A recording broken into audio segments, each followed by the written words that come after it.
신명기 10장 12절에서 19절 말씀 보겠습니다.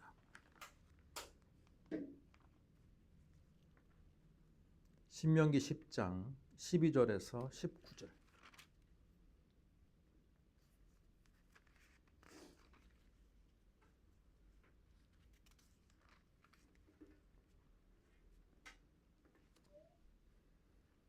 구약성경 277쪽에 있습니다. 저와 여러분이 한 목소리로 같이 읽겠습니다. 이스라엘아, 내 하나님 여호와께서 내게 요구하는 것이 무엇이냐?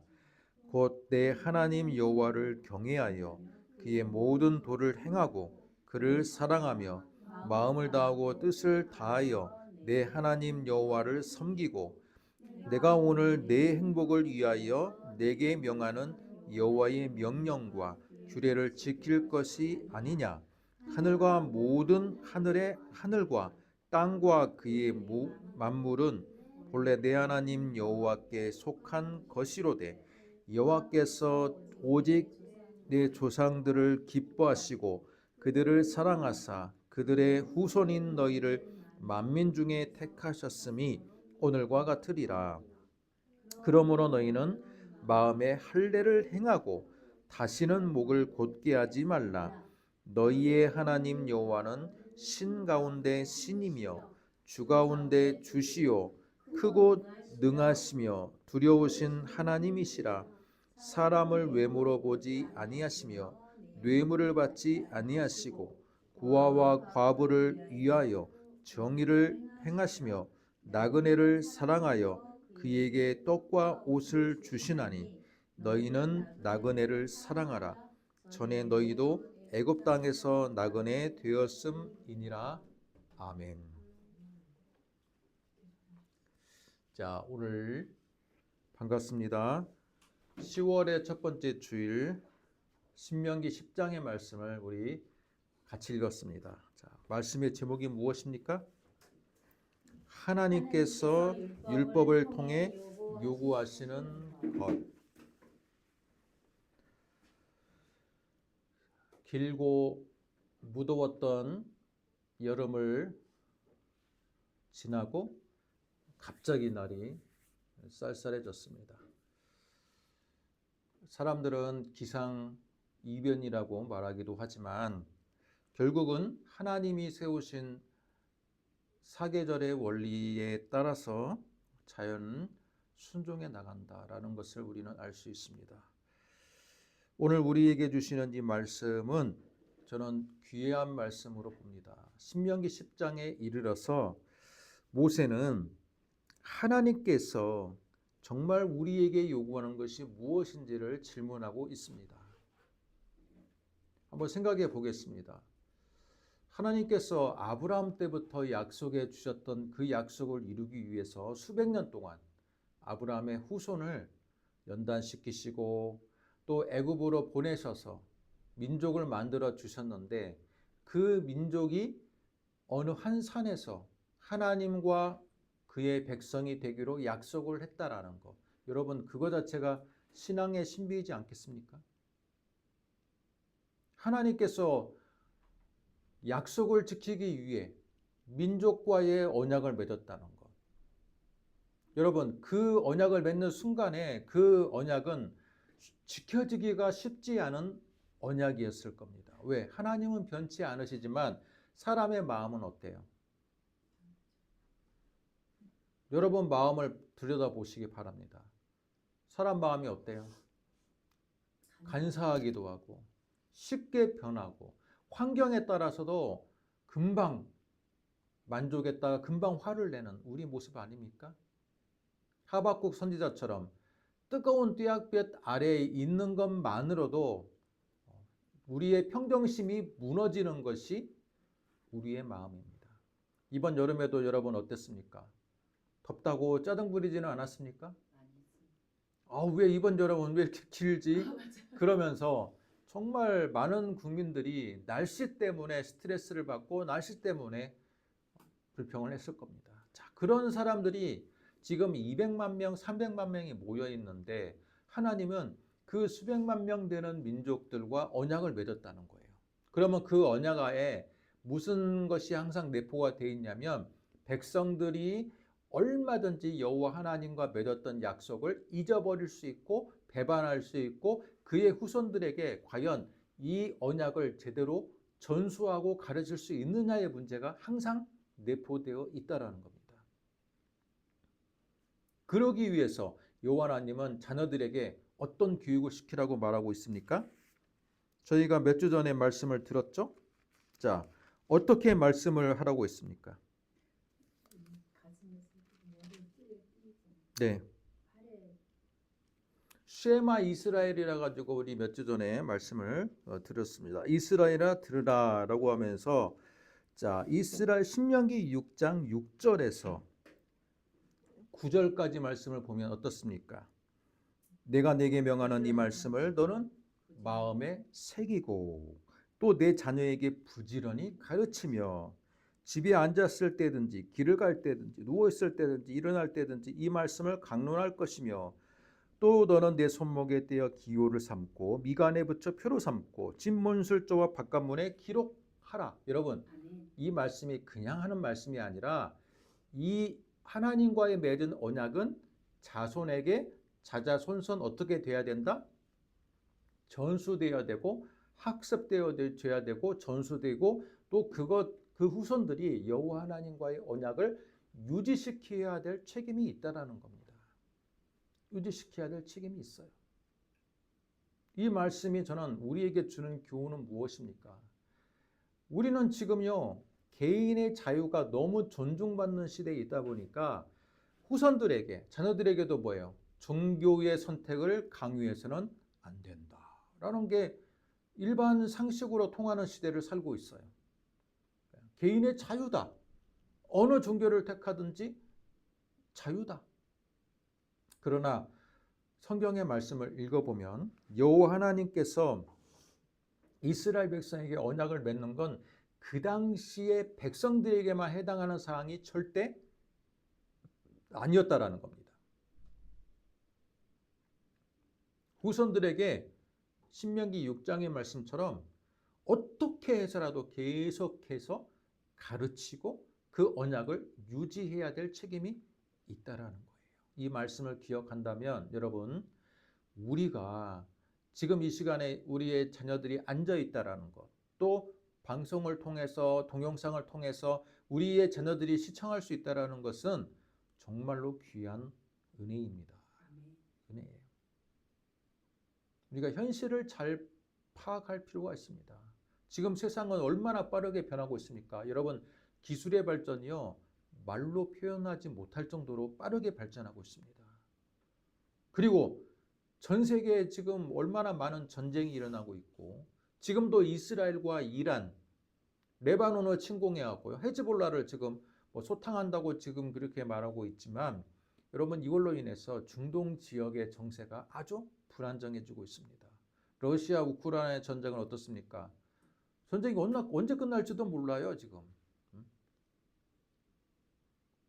한치 앞도 모르는 이런 우리 세상을 우리는 살고 있습니다. 이랬을 때 우리가 붙들어야 될 건 뭐냐?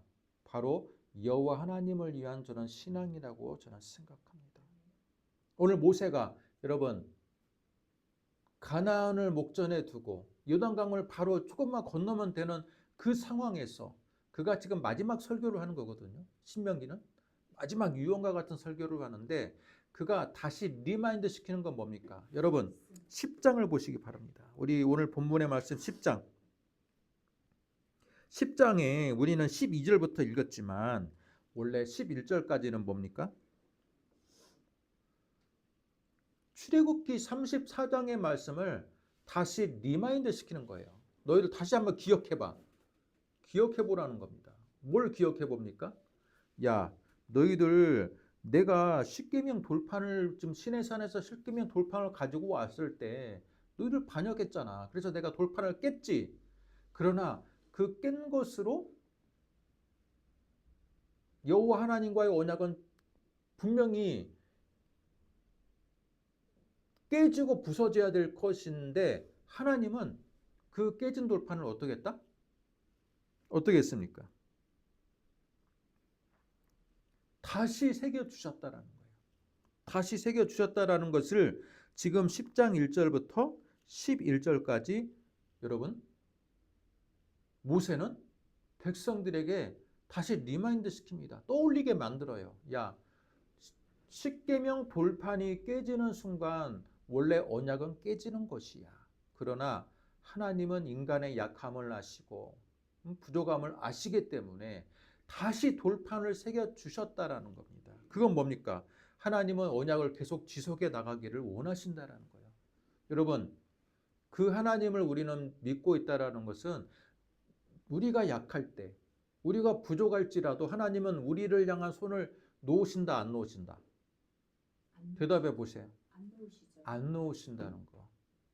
사람들은요, 아무리 친한 친구일지라도 어떤 인생에 중요한 큰 문제가 생기면 쉽게 손을 놓는 사람도 많아요. 많아요. 배신하는 사람도 많아요. 여러분, 사기꾼이라고 해서 여러분 전혀 모르는 사람한테 사기를 당하는 보이스 피싱도 있지만 여러분, 대부분의 사기는요, 나의 가장 친한 사람들 중에서 사기를 당하는 경우들이 훨씬 더 많습니다. 하지만 하나님께서는 돌판이 깨졌지만 그 돌판으로 인해서 언약이 깨뜨려지기를 원치 않으셨고 다시 회복되기를 원하셨어요. 그래서 다시 한번 새겨주십니다.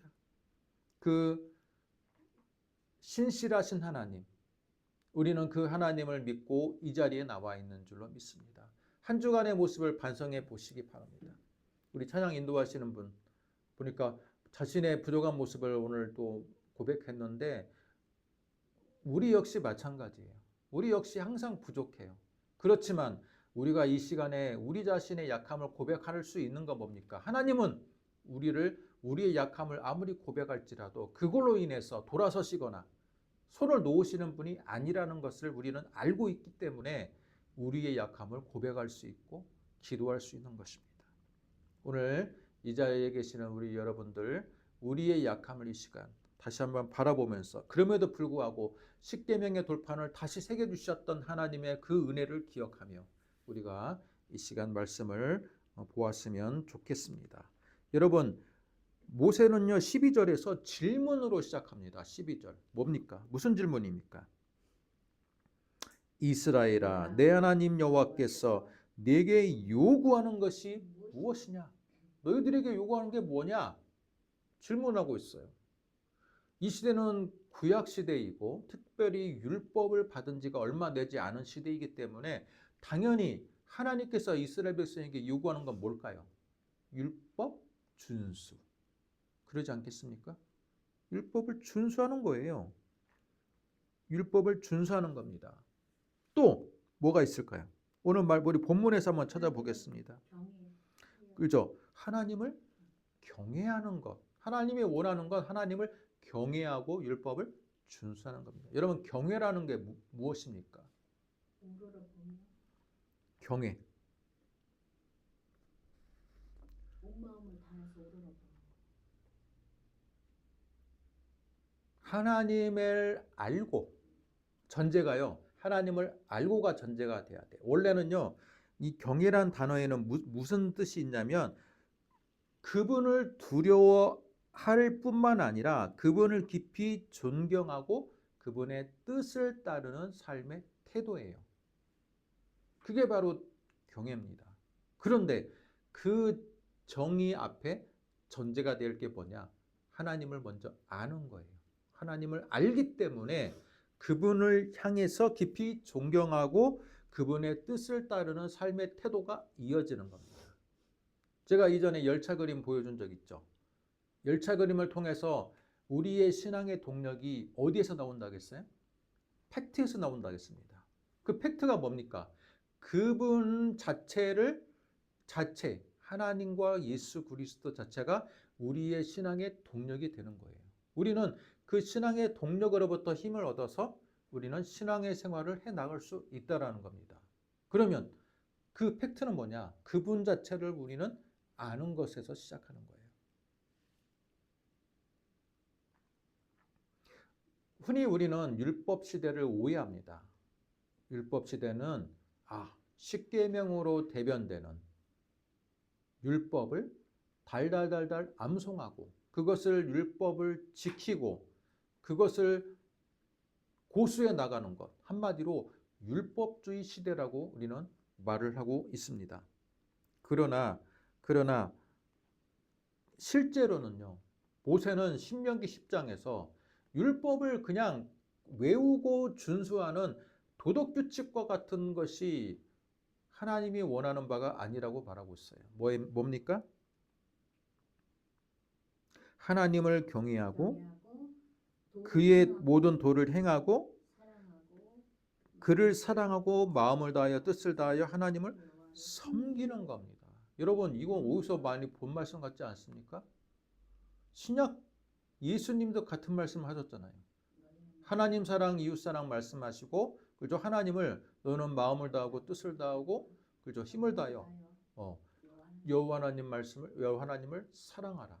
여러분 구약과 신약이요 신자들의 지키는 모양새는 달라요. 구약은 율법에 철저하게 교육을 받고 자녀들에게 그 교육을 전수시키는 것이 목적인 것처럼 보이지만 실제로는 그 정신은 같다라는 거예요. 어떤 정신?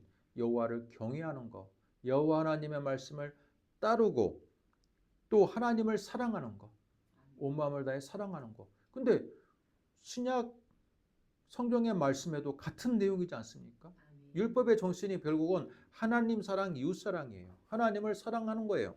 오늘 말씀 보면요. 하나님만 사랑하라는 게 아니라 여러분 18절 이하를 보면 어떻습니까? 고아와 과부를 위하여 정의를 행하고 나그를 사랑하며 그에게 떡과 옷을 주고 여러분 이것도 이웃 사랑이에요. 하나님의 사랑이 이웃 사랑으로 당연히 이어져 나가는 것. 그게 바로 율법의 정신이다라고 말하고 있습니다. 여러분 그 때문에 율법은요 하나님의 뜻과 성품이 표현되어 있는 겁니다. 율법 자체. 근데 많은 사람들이 오해하는 게 율법을 저 사람 율법을 안 지키네?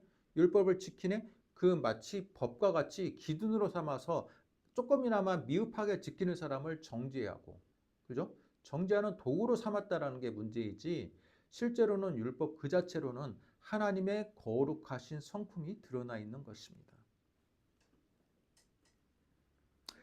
여러분 6절을 같이 한번 읽겠습니다. 16절 같이 한번 읽겠습니다. 시작. 그러므로 너희는 마음에 할례를 행하고 다시는 목을 곧게 하지 말라. 여러분 너희는 마음에 할례를 행하라. 실제로 이스라엘 백성은요 하나님과 언약을 맺으면서 육체 할례를 행했습니다. 육체 할례를 행했어요. 근데 오늘 모세가 강조하는 건 뭐냐면 그러면 좀 여기 앉아서 모세 설교를 듣고 있는 사람들은 다 할례를 받은 사람들이에요. 그러면 그렇죠. 할례를 받은 사람들이에요. 근데 지금 모세는 실제 신체에 새겨진 할례보다 더 중요한 건 뭐다? 마음에 할례를 행하라. 다시는 목을 곧게 하지 말라. 여러분 목을 곧게 한다는 건 뭘까요? 목을 곧게 한다. 목에 기부스했다. 우리 지금으로 말하면 목을 기부스했다는 건데, 깁스했다는 건데 교만하다. 실제로 목이 곧다라는 건 뭐냐면 구약에 이런 표현이 굉장히 많이 등장합니다. 그렇지 않습니까? 목이 곧다. 우리 이 백성은 목이 곧은 백성이다. 지금 이런 표현이 굉장히 많이 등장하는데 이 목이 곧다라는 건 실제로 여러분 멍에를 맺는 소에게 해당하는 말이래요. 여러분 소에게 멍에를 맬 때 소가 멍에를 매기를 싫어해서 계속해서 목에 멍에를 거부하는 행위가 바로 목이 곧다라는 표현이래요.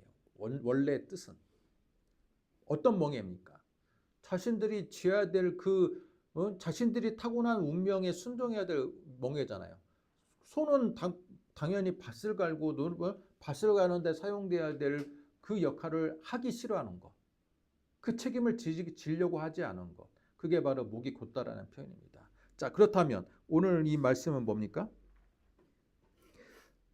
다시는 목을 곧게 하지 말라.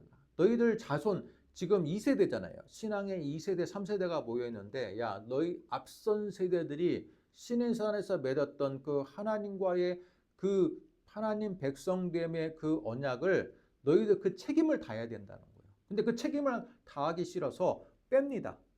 여기저기 빼. 그게 바로 목이 곧은 거예요. 목이 곧은 거야.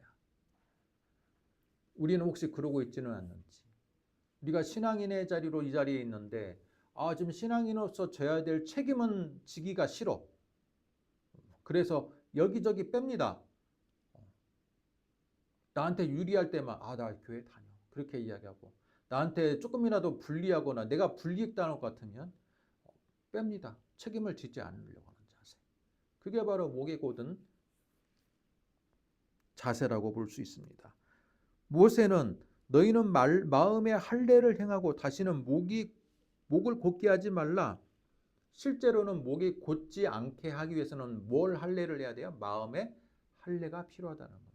마음의 할례. 마음의 할례는 뭐예요? 하나님을 거부하려는 자세, 하나님을 부인하려고 하는 자세, 내 자유와 내 삶의 우선순위를 두는 자세. 그게 바로 마음의 할례를 거부하는 목이 곧는 행위의 삶이라고 볼 수 있습니다. 여러분 성경 말씀 찾아보겠습니다. 로마서 2장 29절.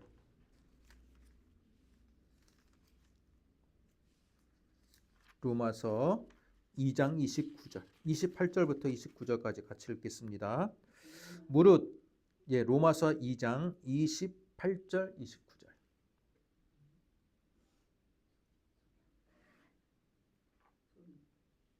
같이 읽습니다. 무릇 표면적 유대인이 유대인이 아니요 표면적 육신의 할례가 아니니라.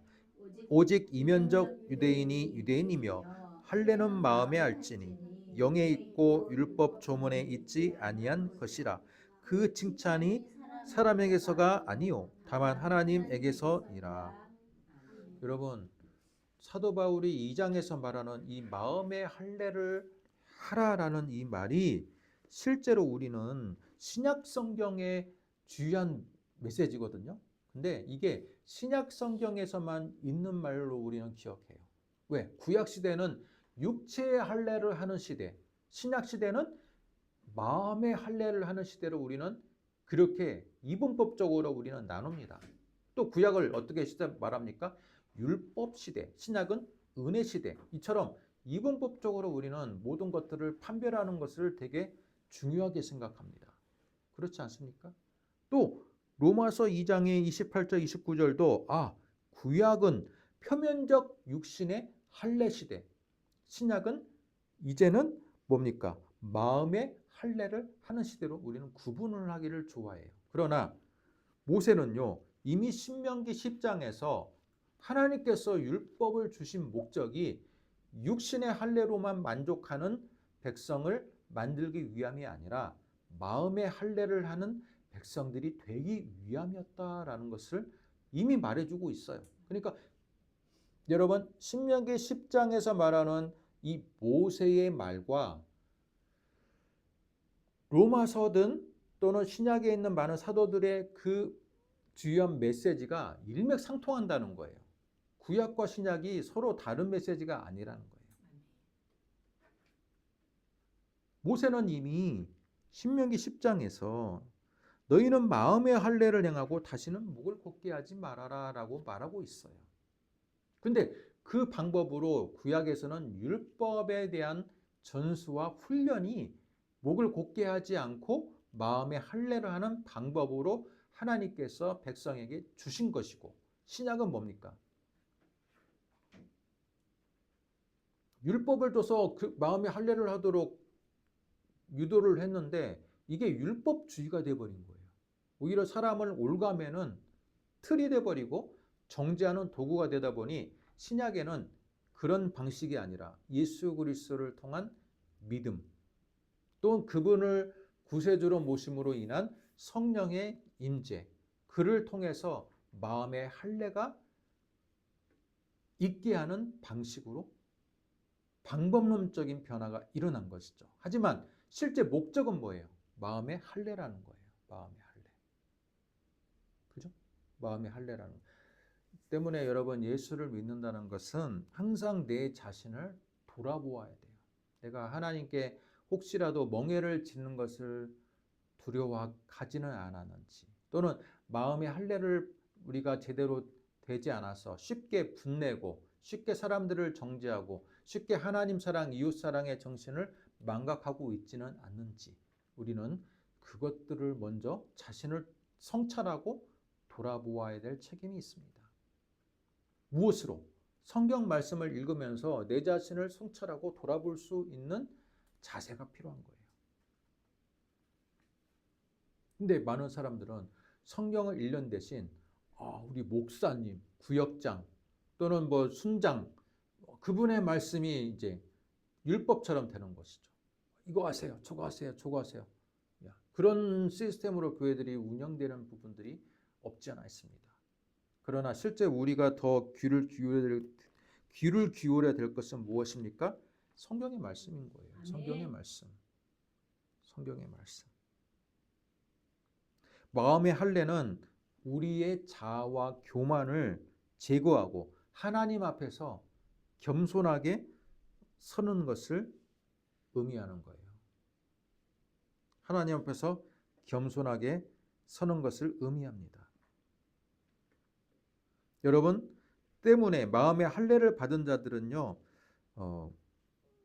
그들이 자기 자신으로만 만족하는 게 아니라 그 옆에 있는 사람들에게 긍휼의 마음으로 우리 사회를 돌아볼 수 있는 자세가 갖춰지게 되는 겁니다. 자, 16절 이하를 보면요, 여러분, 사람을 하나님은 외모로 보지 아니하시며 뇌물을 받지 아니하신다라고 했으면서 하나님께서는 어떻습니까? 고아와 과부를 위하여 정의를 행하시고 나그네를 사랑하시며 그에게 떡과 옷을 주시나니 너희는 나그네를 사랑하라. 이게 지금 주어가 뭐예요?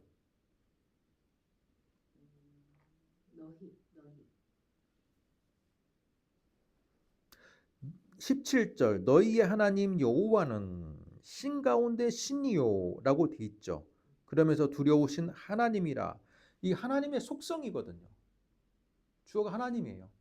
17절부터 이어지는 말씀 17, 18, 19절 그리고 20절에 이르러서야 내 하나님 여호와를 경외하여 그를 섬기며 그의 의지하고 그의 이름으로 맹세하라. 이건 너희들이죠. 그렇죠? 우리는 하나님의 속성을 알기 때문에 하나님을 사랑할 뿐만 아니라 하나님은 이웃들도 사랑하기를 원하신다는 거. 왜? 하나님의 속성이 이웃 사랑에도 담겨 있다라는 겁니다. 이웃 사랑에도 담겨 있다라는 겁니다. 저는 주변에 소외된 자들, 약한 자들, 그들과 만날 수 있는 여러분 직업이 있거나 또는 만날 수 있는 이웃이 있다면 그걸로 우리는 그게 우연이라고 생각하는 게 아니라 이게 하나님이 나에게 주신 사명이다라고 생각했으면 좋을 것 같습니다. 현대사회는 어때요? 부촌과 빈민촌 또는 중간지대가 이제 나눠지고 있잖아요. 강남만 해도 강남에 살고 있다는 게 무엇을 뜻하는 겁니까? 그죠? 부자라는 것을 의미하고 또 시골 어디에 살고 있다면 이미 그 사람이 집을 보지 않아도 그냥 시골 사람이구나 또는 가난한 사람이구나 이렇게 지역으로 나눠지고 그죠? 또는 말투나 학식으로 나눠지고 되게 많은 것들이 사람들을 이게 계층화시키고 나눠지고 있는 이 시대에 우리가 만나는 사람들이 나보다 조금 더 가난하게 살든 나보다 더 부자로 살든 그걸 떠나서 우리는 하나님의 속성을 닮아서 그들을 긍휼한 눈으로 바라볼 수 있는 그런 삶이 필요해야 되지 않을까라고 저는 그렇게 생각합니다. 하나님은 이웃 사랑을 실천하는 삶을 살기를 원하신다는 거예요. 왜? 하나님은 공의의 하나님이시기 때문에. 자, 오늘 말씀의 제목이 무엇입니까? 하나님께서 율법을 통해 요구하는 것. 우리는 그동안의 상식은 율법을 통해 율법 준수야.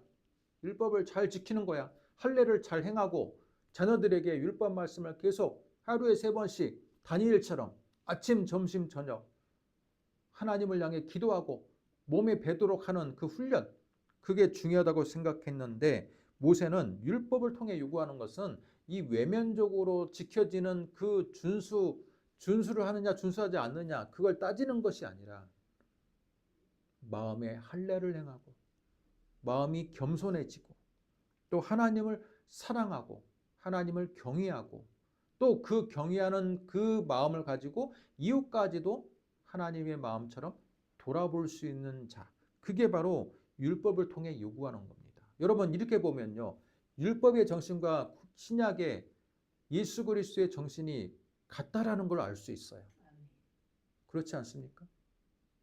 근데 우리는 되게 옛날의 교육은요, 이분법적인 교육이었어요. 구약은 율법 시대, 신약은 은혜 시대.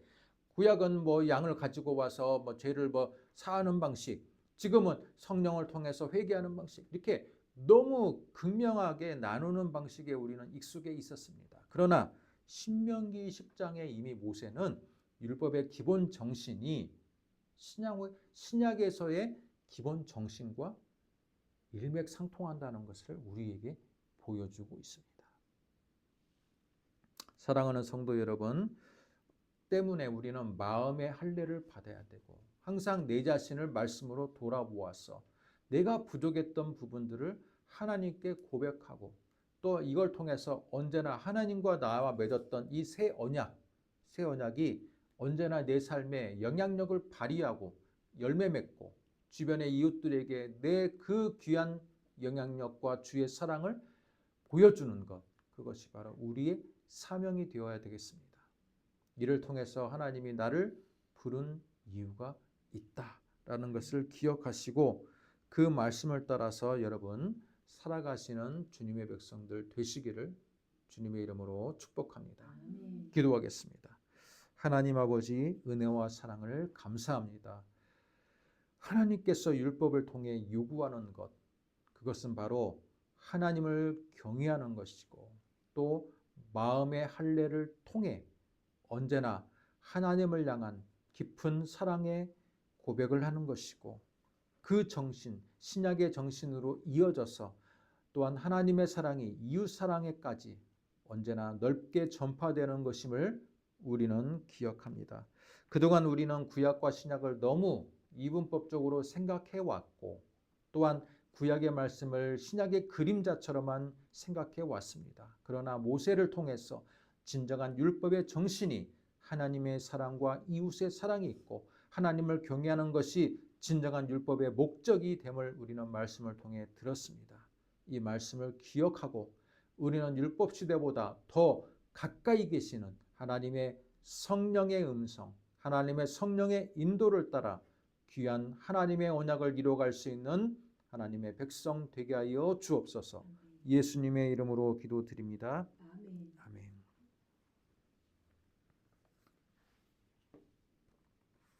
595장